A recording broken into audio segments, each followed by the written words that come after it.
Nous avons chacun notre propre perception de la réalité. Il suffit parfois de faire un pas de côté pour faire évoluer le regard que nous portons sur nous-mêmes, sur les autres et sur le monde. C'est ce qui m'a conduit à créer le podcast Il y avait une fois. Je suis Sophie et je partage avec vous mes découvertes et mes rencontres pour mieux vous connaître, mieux vous comprendre et questionner votre point de vue. Si ces thématiques vous intéressent, je vous invite à vous abonner sur votre plateforme préférée. Nous avons tous des rêves à réaliser. Nous pouvons croire que tout n'est qu'une question de volonté, d'où l'expression « quand on veut, on peut ». Et s'il s'agissait plutôt d'une affaire de vitalité ? Pour en parler, j'ai le plaisir de recevoir Marie-Pierre Dellenseger, spécialiste des arts stratégiques chinois qu'elle pratique depuis 25 ans. Elle est l'auteure de nombreux ouvrages, dont Le Feu intérieur, paru aux éditions Robert Laffont, qui présente sa méthode santé unique. Elle propose des exercices simples qui impliquent aussi bien le corps et les émotions que des énergies plus subtiles. Ces exercices permettent de comprendre les ressorts de la vitalité et d'apprendre à la cultiver afin de trouver la force, le courage et l'énergie dont nous avons tous besoin. Bonjour Marie-Pierre, je suis ravie de vous retrouver dans ce nouveau podcast. Merci, moi aussi. Alors, dans votre ouvrage, vous dites que la vitalité est la source de tous nos succès. Son absence se cache derrière bien des maux physiques, familiaux et sociaux. Pourriez-vous nous en dire un peu plus ? Super question. En fait, ce dont il s'agit quand on parle de vitalité, c'est de vie, d'énergie vitale. Donc, ce que je pose, c'est que plus nous sommes en vie, plus nous sommes en force de vie, plus nous allons pouvoir, au fil de nos journées, quel que soit le territoire de nos occupations ou de nos préoccupations, avancer. La question, là, n'est pas tant la compétence est importante, mais notre capacité de bouger les lignes ne dépend pas que de nos compétences, elle dépend aussi de notre capacité à occuper le terrain, à être en forme, à avoir la vitalité pour rebondir, répondre et avancer. Et quelles sont les 3 postures qui nous permettent de maximiser notre énergie vitale ? Alors, je vais être un petit peu, on pourrait dire presque chinoise, parce que je pense aux arts martiaux. La première, je dirais, c'est la cohérence. Le fait d'être en cohérence avec qui nous sommes, attentif aux pas de côté que nous avons tous tendance à faire, qui nous éloignent de qui nous sommes vraiment. Deuxièmement, l'alignement. Nous aligner avec cette conscience, nous aligner dans nos actes, dans nos décisions, avec cette conscience fondamentale de qui nous sommes. Et puis troisièmement, la présence à soi, la présence au moment, la présence à l'instant, se méfier de situations où nous galopons dans le futur, où nous nous perdons dans le passé, la présence à la réalité est pour moi une de ces 3 postures de vitalité. Ouais, c'est très intéressant et puis c'est très juste, je rebondis vraiment sur la présence parce que c'est vraiment important, on a tendance à pas être présent dans notre quotidien, à être un peu en mode automate et c'est vraiment important de le souligner. Et vous faites référence aux vertus de l'autonomie émotionnelle, mentale et sociale. De quoi s'agit-il concrètement ? Alors c'est pour moi à la fois un plaisir et puis parfois presque curieux d'avoir à définir ces termes qui sont si essentiels, comme la vitalité d'ailleurs, et puis l'autonomie. Donc, en parlant d'abord d'autonomie, je fais la différence entre une posture de dépendance ou d'indépendance totale. L'autonomie, si on revient à l'histoire même à l'histoire, les villes, on va pas parler de l'histoire grecque, etc., mais la posture d'être autonome est une posture où nous sommes reliés à l'entourage, mais équipés d'une marge de décision, d'une marge de manœuvre qui nous permet de ne pas être simplement un clone de l'entourage ou agi par les injonctions sociales, familiales, émotionnelles. Mais nous ne pouvons établir les limites de notre territoire que si nous avons d'abord travaillé notre cohérence, notre alignement, notre présence à qui nous sommes. Donc en fait, cette pratique ne va pas contre les influences extérieures, elle va pour, on pourrait dire, elle se met au service de qui nous sommes, permettant d'envisager, et ça il faut du temps, c'est pas toujours simple, hein, mais sur le long terme quand même, il y a des progrès qui sont toujours possibles, permettant d'envisager le point optimal de fonctionnement de qui nous sommes, de l'individu, dans un système qui nous demande aussi d'être époux, épouse, employé, collègue, voisin. Et donc, c'est tout un travail de clarification, mais aussi de mise en place d'un territoire qui nous sert de socle pour nous déployer, pour nous replier, mais aussi de marge de manœuvre. Et justement, dans votre ouvrage Le Feu intérieur, donc paru aux éditions Robert Laffont, vous abordez 23 postures pour libérer votre vitalité. Quelle en est la genèse? Et justement, les pratiquez-vous dans votre quotidien? Alors, je peux dire, je fais un aveu qu'il n'y a rien que j'ai pu écrire, que j'ai pu partager dans mes ouvrages, qui n'a pas été mis à l'épreuve de la pratique. Et je crois que la quasi-totalité de tous ces exemples, de tous ces rituels sont issus de mes techniques d'accompagnement. Donc, c'est vraiment, c'est de l'inédit, c'est du trier sur le volet, et ça a été mis en place et suivi personnellement, mais aussi chez toutes les personnes que je peux accompagner depuis 25 ans. Et donc, j'ai extrait de cette expérience des postures clés, des rituels clés, des points de vigilance qui sont suffisamment utiles, efficaces pour en dehors de situations individuelles. Hein, donc ça, c'est de là que ça vient. Est-ce que je le pratique? Oui, il m'arrive régulièrement dans des moments de coup de fatigue ou des moments de questionnement, parce que je suis, n'est-ce pas, humaine comme nous tous là, hein, d'aller repêcher, d'aller ouvrir même mes livres au hasard pour un petit point de rappel.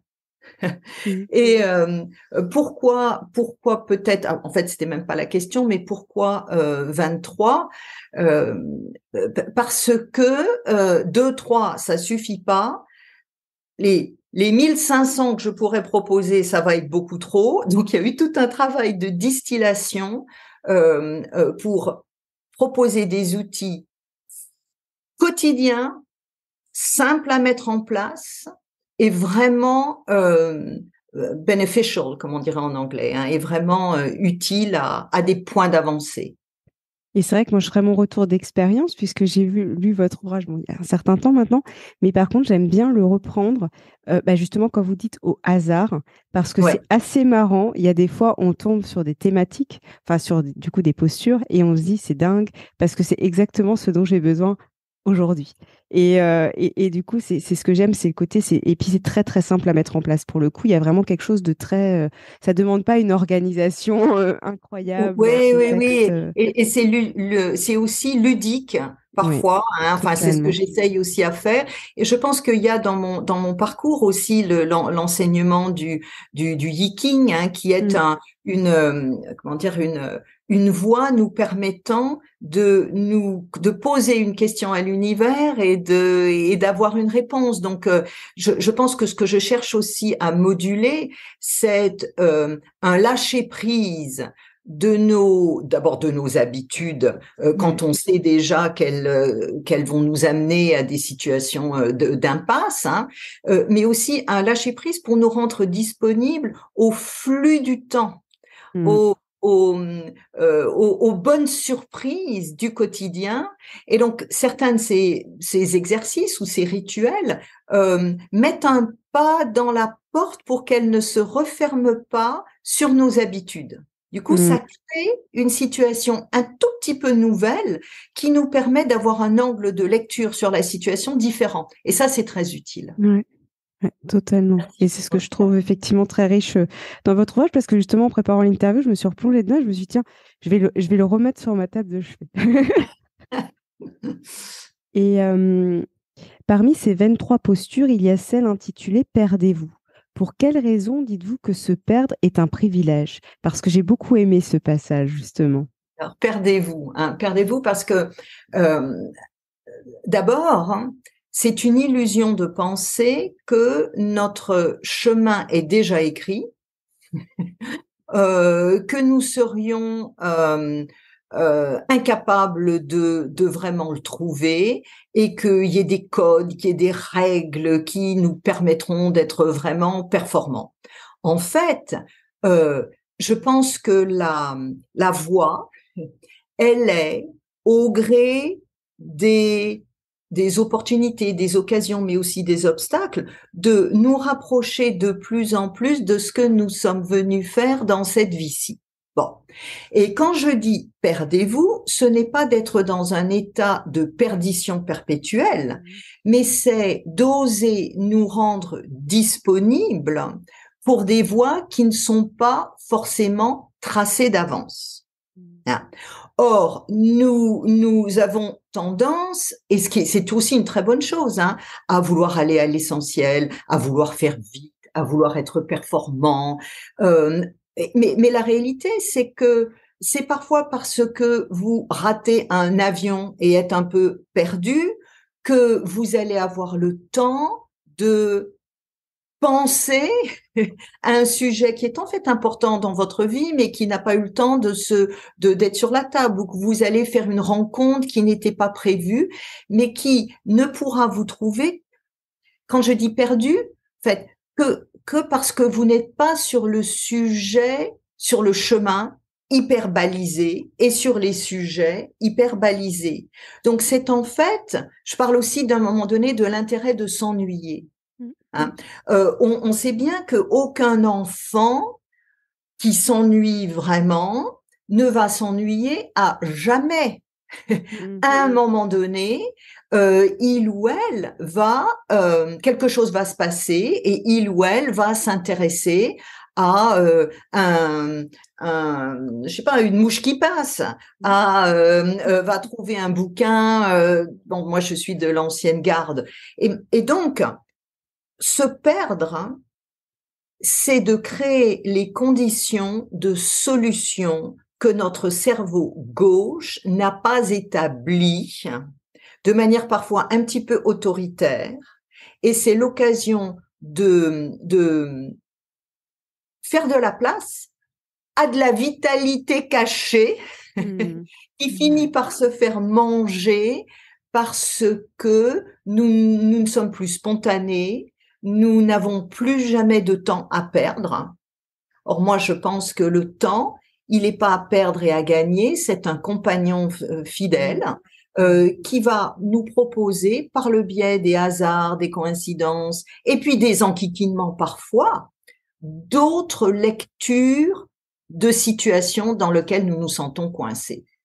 Donc, et puis personnellement, vous posiez la question personnellement, je refuse toujours les GPS, donc je me perds, et c'est en me perdant que je vais découvrir un quartier, quelque chose, bon ça. Et la parade à ça, c'est que je me donne toujours beaucoup d'avance pour avoir l'occasion éventuellement de divaguer un peu. Et ça nourrit ma joie, ma surprise, ma vitalité. Et en général, je reviens avec la satisfaction d'avoir souvent fait ce que je voulais faire, mais en même temps avec des paysages, des idées, des informations nouvelles que je n'anticipais pas le matin et que je n'aurais pas eu si je n'avais pas accepté le risque de me tromper de rue. Ouais, c'est exactement ça. Ouais, c'est très, très juste. Et Et vous abordez également la posture qui consiste à accepter. Comment définissez-vous ce terme? Alors ça, c'est hyper important, accepter. Ouais. L'acceptation, qui pour moi est une posture clé, parce que, et il faut que je définisse, accepter n'est pas de dire je suis dans une situation professionnelle difficile et j'accepte que c'est mon lot et que je m'en sortirai jamais et que je dois continuer à souffrir. Non. Accepter, c'est de dire la chose suivante, je suis actuellement, pour le moment, même si je vois pas la suite, hein, dans une situation qui a telle caractéristique, mais surtout tel impact sur mes forces de vie, ma joie, ma fatigue. Hein, bon, euh, tant que je n'accepte pas l'étendue de la situation présente, bonne ou pas bonne, parce que moi j'ai aussi en tête des personnes qui ne vont pas accepter quand on leur dit qu'on les aime, parce que forcément, si on leur fait un compliment, il y a forcément quelque chose derrière qui est pas juste. Donc c'est accepter les choses telles qu'elles sont. Quand on l'accepte, on va pouvoir, on va pouvoir se rendre un petit peu plus disponible pour les. D'abord, on gagne du recul parce qu'on s'agite plus.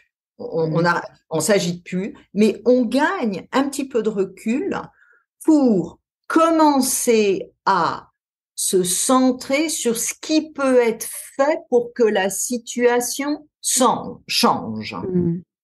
Hein. Et donc, trop souvent, et puis c'est humain, je veux dire là vraiment, nous tous, hein, nous allons partir en prise de tête, parce que la situation est difficile. Bon, et c'est la faute de machin, c'est la faute de l'univers, j'ai pas de chance, qu'est-ce que j'ai fait au ciel, etc., etc. Cette agitation humaine, compréhensible, elle est mangeuse de force. Mmh. Il Ouais. vaut mieux se dire, OK, c'est vraiment comme ça, je suis en train de me reprendre une critique injustifiée dans la figure.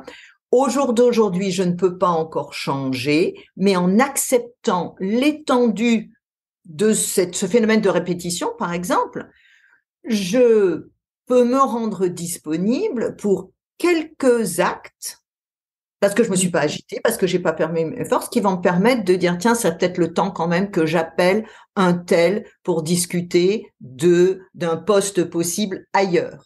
Hein. Mmh. Donc d'accepter n'est pas de capituler, Mmh. C'est ça. c'est c'est d'être vraiment présent à la situation actuelle, de retenir les chevaux pour changer quelque chose qui pourra peut-être pas changer si on reste sur place. Mais en fait, l'intérêt, c'est que ça dégage des forces pour la suite.